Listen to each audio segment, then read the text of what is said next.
Bismillahirrahmanirrahim. Assalamualaikum warahmatullahi wabarakatuh. Waalaikumsalam warahmatullahi wabarakatuh. Oke, baik semuanya anak-anak, boleh dirapikan dulu meja, kursi dan juga sampah-sampah kalian di bawah. Baik, Bu. Oke, kalau sudah, mari berdoa. Siapa yang mau memimpin? Saya. Oke, boleh silakan pimpin doanya untuk sebelum memulai kelas pada hari ini.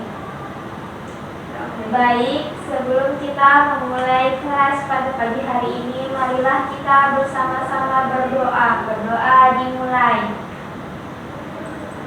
Berdoa selesai. Oke, terima kasih karena sudah memimpin doa sebelum memulai kelas pada hari ini. Oke, selanjutnya kita akan melakukan ice breaking dulu. Karena kan sebelumnya tadi udah ada mata pelajaran sebelumnya kan, jadi kita harus melatih konsentrasi lagi. Bisa kita mulai? Bisa. Jadi hari ini Ibu akan memberikan ice breaking terkait konsentrasi belajar, yang dimana kalau misalnya Ibu bilang tepuk satu kali, kalian tepuk satu kali. Kalau misalnya Ibu bilang tepuk dua kali, kalian tepuknya dua kali. Tapi kalau misalnya nanti Ibu bilang tepuk tiga kali, kalian tepuknya juga tiga kali. Tapi nanti Ibu putar dan Ibu acak. Misalnya Ibu bilang tiga, kalian tepuknya tiga kali. Terus nanti Ibu bilang tepuk sekali, kalian juga tepuk sekali gitu. Oke, Bu. Sepakat. Bisa kita mulai? Bisa. Tepuk dua kali. Tepuk tiga kali. Tepuk sekali. Tepuk tiga. Tepuk dua. Oke. Jadi di sini Ibu ingin menyampaikan tujuan dari kita melakukan ice breaking tadi. Di mana tujuan dari ice breaking ini juga sebenarnya berkaitan dengan materi yang akan Ibu sampaikan. Nah, tujuannya itu agar peserta didik itu memiliki konsentrasi dalam belajar sebagai seorang siswa, di mana setiap siswa itu pastinya merasakan kesulitan berkonsentrasi dalam belajar, sehingga dari tujuan tadi memiliki manfaat agar siswa itu menunjukkan keterlibatan aktif di kelas. Apakah semuanya kalian siap untuk mengikuti kegiatan pembelajaran kita pada hari ini? Siap, Bu. Siap, Bu.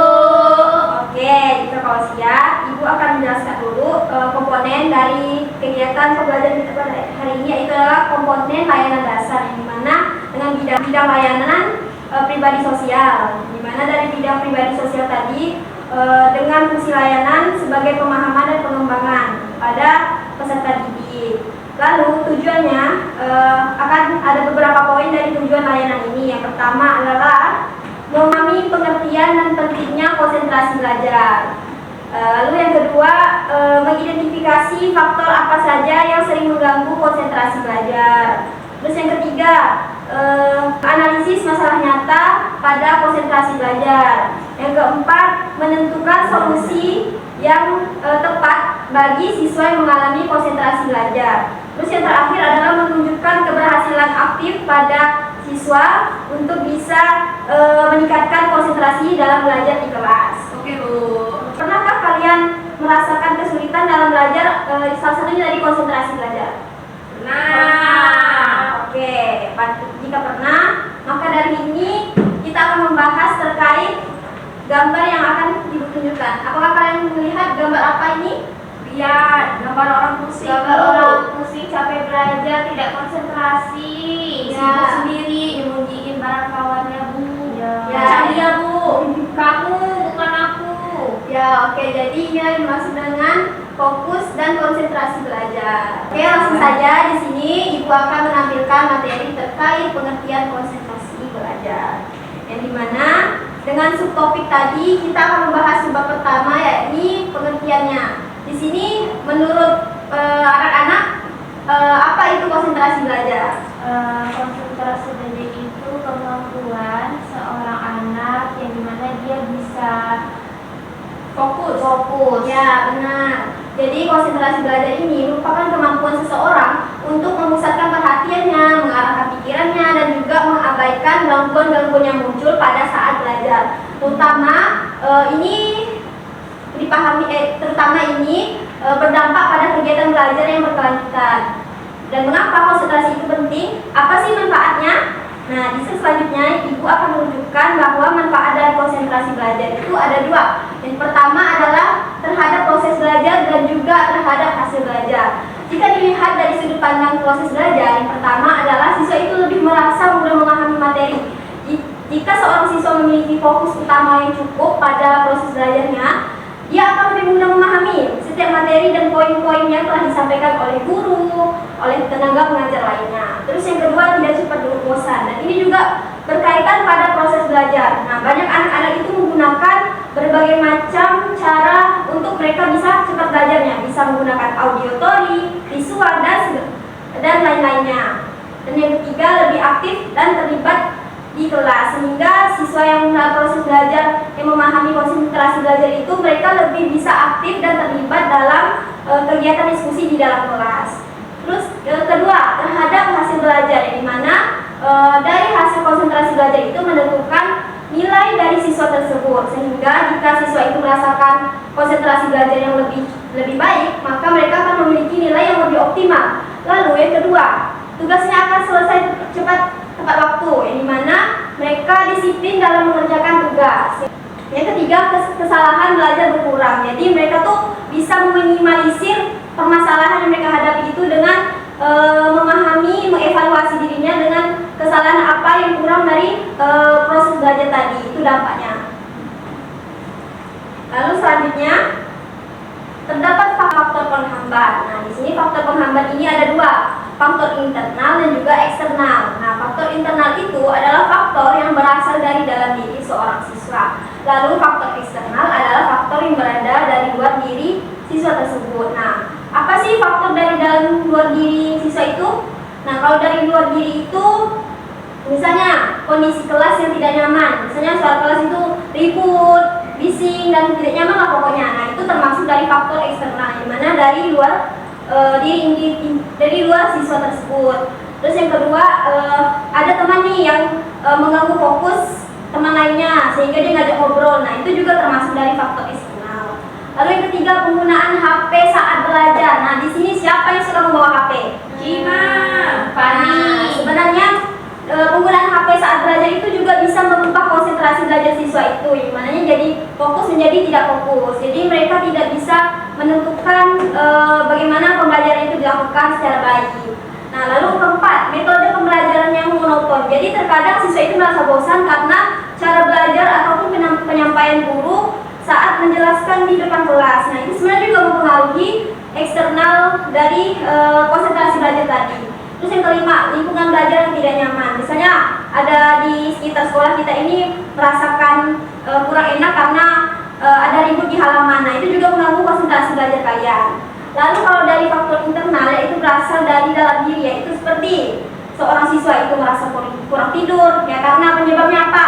Karena main game semalaman. Nah, itu juga menjadi faktor internal dari dalam seorang diri siswa. Yang kedua, lapar atau kelelahan. Nah, siapa di sini kalau udah kelelahan atau capek itu ngerasa kayak nggak konsen, males lah, pokoknya seperti itu. Cima. Oke lah. Itu juga termasuk dari faktor internal ya. Terus yang ketiga, pikiran itu merasa cemas dan juga stres serta banyak masalah. Nah, kalau kita juga banyak masalah itu juga mengganggu konsentrasi belajar kita. Yang keempat adalah tidak tertarik pada pelajaran. Jadi mana tidak tertarik pada pelajaran ini sebenarnya juga biasa banyak dialami oleh siswa. Tapi balik lagi bagaimana seorang siswa itu memfokuskan kembali pada tujuan dan target belajar yang ingin dicapai. Terus yang kelima, emosi yang tidak stabil. Oke, terkadang emosi yang tidak stabil ini juga bisa mengganggu dari masalah atau faktor yang menghambat dari dalam diri seorang siswa. Oke, di sini ibu ingin kalian menganalisis masalah. Di sini ada poin terkait identifikasi penyebab utama gangguan konsentrasi yang dialami sebagian siswa. Itu apa aja? Terus yang kedua, tentukan cara sederhana untuk melatih dan meningkatkan konsentrasi belajar baik di sekolah maupun di rumah. Dan yang ketiga, apa bentuk refleksi komitmen pribadi untuk kalian itu bisa fokus belajar dan dengan konsentrasi dengan menggunakan kalimat saya akan meningkatkan konsentrasi belajar dengan cara titik-titik bla bla bla bla. Nah, jadi di sini ibu meminta kalian menjadikan masalah dalam suatu lembar refleksi yang akan ibu berikan. Apakah kalian setuju? Setuju. Oke, di sini ibu akan membagikan lembar refleksi bagi kalian sebagai menyajikan masalah tadi agar kalian memahami tujuan dan sebagaimana bentuk dari konsentrasi belajar itu sendiri. Oke, bisa dibagikan? Ya, Bu. Bukan. Oke, di membuat 2 kelompok. Tapi ini tetap basicnya individu ya. Kalian hanya ibu akan memberikan lembar refleksi ini sebagai bentuk mengetahui refleksi kalian dan mengetahui apa sih penyebab kalian dari sulitnya konsentrasi belajar. Terus yang kedua, bagaimana kalian menentukan solusinya. Terus yang ketiganya, kalian membuat komitmen. Jadi dari ketiga ini kalian mengetahui penyebabnya, menentukan solusinya, dan juga membuat komitmen dari cara kalian mengkondisikan kelas itu ataupun cara kalian mengontrol dari dampak yang kalian rasakan pada saat konsentrasi belajar. Oke, Ibu.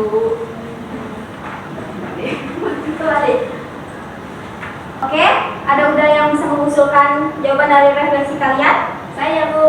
Oke, silahkan. Jadi, Bu, penyebab sulitnya saya ini untuk berkonsentrasi ketika belajar, Bu, ada beberapa. Yang saya rasakan benar nggak ya, Bu? Dimana ketika saya di kelas tuh, saya tuh sering, Bu, berbicara dengan teman, sehingga kadang tuh guru saya, Bu. Dampaknya itu banyak juga, Bu. Dampaknya nilai saya jadi turun karena terlalu banyak ngobrol. Itu, Bu, tidak fokus ketika guru jelaskan. Kemudian cara saya mengatasinya tuh ya, Bu, sekarang saya belajar tuh dengan mengurangi berbicara bersama teman agar lebih fokus. Karena teman saya itu memang suka ngajak ngomong, Bu. Jadi saya kena juga loh, Bu.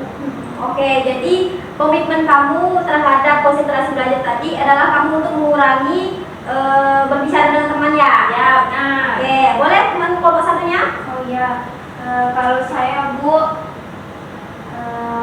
ruangan kelasnya itu kan kurang kondusif atau tidak nyaman. Nah, dampaknya itu bagi saya itu saya sulit untuk berkonsentrasi di kelas, juga kurang memahami pembelajaran dengan baik. Nah, jadi dari pemberian materi saya lebih paham dan saya tahu bagaimana cara mengatasinya, yaitu pertama bisa dengan membuka jendela kelas, kedua bisa membawa kipas portable pribadi agar tetap merasa nyaman saat panas, dan ketiga ada menjaga tubuh agar tetap terhidrasi. Maksudnya mau minuman ya? Iya. Jadi komitmen yang kamu lakukan adalah tetap mengusahakan konsentrasi belajar itu tetap berlanjut di ruangan kelas. Oke, terima kasih atas penyampaiannya. Ya. Jadi di sini Ibu bisa mengambil kesimpulan bahwa kalian sudah mengetahui bagaimana cara mengelola konsentrasi belajar kalian di kelas. Kalian juga sudah memahami tujuan dan juga penyebab serta solusi yang kalian rasakan pada konsentrasi belajar tadi. Jadi di sini siapa yang mau menyampaikan kesimpulan dari kegiatan pada hari ini? Saya, Bu. Oke, boleh, silakan. Jadi kesimpulan pada materi hari ini itu dimana kita belajar bahwa konsentrasi belajar itu kemampuan bagaimana kita bisa memusatkan perhatian yang sangat penting dalam proses kita belajar. Nah, kalau misalnya kita memiliki konsentrasi yang rendah, dapat disebabkan oleh bermacam faktor, baik dari dalam diri kami sebagai siswa maupun dari lingkungan belajar. Nah, melalui pengenalan masalah nyata yang sering terjadi di kelas, di sini kami diajak untuk bisa memahami dampak kurangnya konsentrasi terhadap proses dan hasil belajar. Dengan memahami penyebabnya, maka kami dapat menemukan cara-cara sederhana dan juga realistis untuk melatih konsentrasi, dan akhirnya masalah konsentrasi sendiri itu adalah hal yang wajar, namun dapat diatasi melalui kesadaran diri, kebiasaan belajar yang baik, serta komitmen pribadi untuk terus meningkatkan fokus dalam belajar. Oke, terima kasih karena sudah menyampaikan kesimpulannya. Jadi di sini harapan kalian terhadap materi yang Ibu berikan apa? Harapannya kalau dari saya agar berubah, Bu, menjadi lebih baik lagi. Oke, kalau satunya? Kalau aku bisa nyaman selama di kelas itu. Nah, dengan saran-saran yang diberikan tadi. Oke, jadi intinya pada akhir kegiatan ini adalah supaya kegiatan ini bermanfaat pada setiap diri siswa. Oke, terima kasih. Harapkan materi pada hari ini bermanfaat untuk kalian semua. Sebelum kita menutup kelas pada hari ini, marilah kita bersama-sama membaca hamdalah. Alhamdulillah. warahmatullahi wabarakatuh. Waalaikumsalam